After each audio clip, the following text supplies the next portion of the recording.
शेख सादी रहमतुल्लाह ताला अलैह एक दफ़ा जा रहे थे, पाँव में जूती नहीं थी, तो दिल में शिकवा पैदा हो गया। ख़्याल आया कि लोग गाड़ियों पर सफ़र कर रहे हैं, आला तरीन सवारियों पर हैं, आला तरीन कपड़े पहने हुए हैं और आला तरीन जूते पहने हुए हैं, और या अल्लाह मैं तेरा बंदा हूँ और तेरी खिदमत करता हूँ, तेरी इबादत करता हूँ, तो मेरे पाँव में जूता भी नहीं है।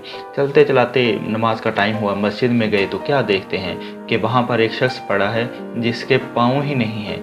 वज़ू किया, सजदे में सर रखा और अल्लाह ताला से माफ़ी मांगी कि मेरे परवरदिगार तू मुझे माफ़ फरमा दे, मुझसे गलती होगी, कोताही हो गई, तेरा लाख लाख शुक्र है, करोड़ा बार शुक्र है कि मेरे एटलीस्ट पाँव तो हैं, उस शख्स के तो बेचारे के पाँव भी नहीं हैं। जी ये हैं वो शेख सादी रहमतुल्लाह ताला अलैह जो अल्लाह ताला के बरगुज़ीदा बंदे हैं। एक बार जंगल में जा रहे थे तो एक लोमड़ी जो थी वो मज़ूर थी, चल नहीं सकती थी, फिर नहीं सकती थी, तो लोमड़ी बैठी थी। आप बड़े हैरान हुए कि देखता हूँ कि इसका रिज़्क अल्लाह ताला, क्योंकि रिज़्क का ज़िम्मा तो अल्लाह ताला के है, तो अल्लाह ताला इसको रिज़्क कैसे पहुँचाता है। आप छुप कर एक जगह पर बैठ गए।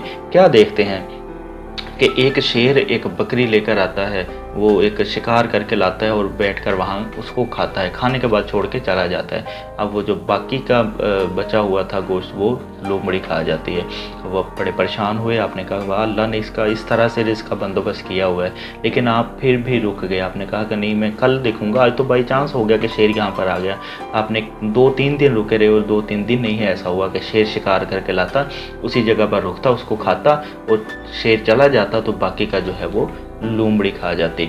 तो ये है अल्लाह के बंदों के वाक़यात। तो आप अल्लाह के सर बसजूद हो गए कि या अल्लाह तेरा करोड़ा बार एहसान है कि तूने हमें इंसान बनाया और हम जो हैं वो रिज़्क खा रहे हैं।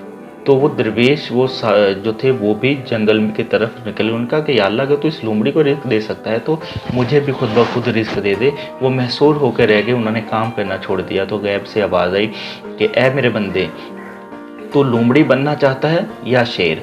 अगर तो लोमड़ी बनना चाहता है तो रिज़्क तेरे पास पहुंच जाएगा, और अगर तू शेर बनना चाहता है तो तू अपना रिज़्क खुद तलाश कर और दूसरों के भी रिज़्क का सबब बन। तो उन्होंने तौबा की और अल्लाह के हजूर गिड़गिड़ा कर माफ़ी मांगकर अपने काम की तरफ दोबारा निकल पड़े और अल्लाह की याद में ज़िक्र करते रहे।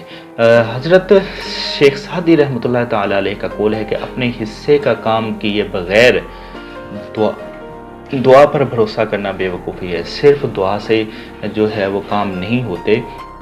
नो डाउट तकदीर को बदल देती है दुआ जो है वो तकदीर को बदल देती है, लेकिन दुआ करने के साथ साथ अपने हिस्से का काम भी करना पड़ता है। और दुआ करने के बाद अगर आप सिर्फ अपने हिस्से का काम कर रहे हैं और आप उसी पर घुमंड हो कि मैंने जो काम किया है वो पूरा होगा, मेरी मेहनत ज़ाया नहीं जाएगी, ये भी गलतफहमी है। अपने हिस्से की मेहनत करने के बाद दुआ करना भी जो है वो लाजमी है। ये शेख सादी रहमतुल्लाह ताला अलैह का कौल है कि अपने हिस्से का काम करने के बाद दुआ लाजमी मांगो और सिर्फ दुआ पर डिपेंड ना करो।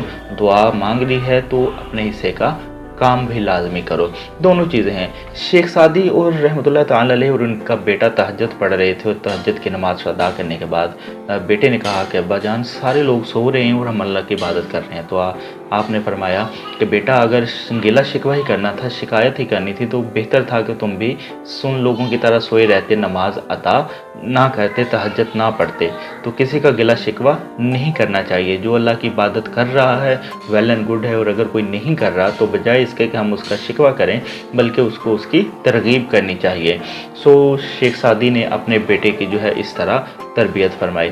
शेख सादी से किसी ने पूछा कि आपका क्या हाल है, तो शेख सादी कहने लगे कि अल्लाह की नेमतें खा खा कर मेरे दांत टूट गए हैं, लेकिन ज़ुबान है कि उसकी नाशुक्री से बाज नहीं आती। इसका मतलब ये है कि हम हर वक्त अल्लाह की नेमतें खाते हैं। अल्लाह की नेमतें, ये कपड़े, ये लिबास, ये हमारी ज़ुबान, हमारा बोलना, हमारे हाथ, ये अल्लाह की नेमतें हैं। लेकिन इन नेमतों के बावजूद जो हमारी ज़ुबान है अल्लाह की नाशुक्री से बाज नहीं आती। हमें अल्लाह की नाशुक्री नहीं करनी चाहिए, हर हाल में उसका शुक्र अदा करना चाहिए। तो शेख सादी फरमाते हैं आपकी जो है वो ये आलम था रियाज़त का, इबादत का, कि एक दफ़ा जंगल में जा रहे थे تو ایک چیتے پر جو ہے وہ ایک آدمی سوار جا رہا تھا، تو آپ بڑے حیران ہوئے کہ چیتا پالتو جانور تو نہیں ہے، وہ تو ایک خونخوار جانور ہے، انسان کو وہ کھا لیتا ہے، چیر پھاڑ کر دیتا ہے، لیکن یہ انسان جو ہے اس پر سوار ہو کر جا رہا ہے، یہ کس طرح سے پاسبل ہوا؟ تو اس بندے نے آپ کے دل کی جو بات تھی وہ سن لی، وہ بھانپ لی، اور اس بندے نے کہا کہ اے سعدی، اگر تو اللہ کا فرما بردار ہو جائے گا تو کائنات کی ہر چیز تیری فرما بردار ہو جائے گی، یہ چیتا کیا، ہر چیز تیری تابع ہو جائے گی، ہر چیز تیری فرما بردار ہو جائے گی۔ تو حضرت سعدی کے دل میں اللہ کا خوف بیٹھ گیا اور اللہ کی عبادت اور ریاضت میں چل نکلے۔ پہلے سے تھے لیکن اور بھی زیادہ وہ سنسیئر ہو گئے اس عبادت اور ریاضت میں۔ حضرت شیخ سعدی کا ایک اور قول ہے سخاوت کے بارے میں۔ شیخ سعدی فرماتے ہیں کہ میں آج تک ان دو بندوں کو تلاش کرنے پہ بھی تلاش نہیں کر سکا، نمبر ایک وہ کہ جس نے اللہ کے نام پر دیا ہو اور وہ خود بھوکا رہ گیا ہو، اور نمبر دوسرا وہ جس نے ظلم کیا ہو اور اللہ کی پکڑ میں نہ آیا ہو۔ اللہ اکبر، بہت بڑی بات ہے۔ آج کل جو سوسائٹی میں ہو رہا ہے اس کے لحاظ سے ایک سبق ہے ہمارے لیے۔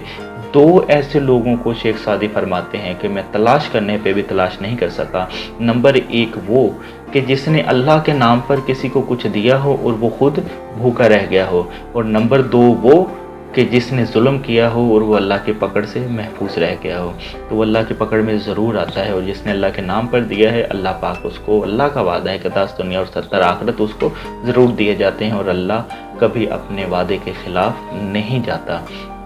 ناظرین، آج کی ہماری ویڈیو یہیں پر ختم ہوتی ہے۔ اگر آپ نیو وزٹر ہیں تو کائنڈلی ہمارے چینل کو سبسکرائب کر دیں اور ساتھ میں لگے بیل آئیکن کے بٹن کو بھی پریس کر دیں تاکہ ہماری آنے والی لیٹسٹ ویڈیوز آپ تک بآسانی پہنچتی رہیں۔ اور اگر آپ نے ویڈیو کو شیئر نہیں کیا تو اپنے دوستوں کے ساتھ اس کو شیئر ضرور کر دیجیے گا۔ اللہ پاک میرا اور آپ کا حامی و ناصر ہو۔ اللہ حافظ۔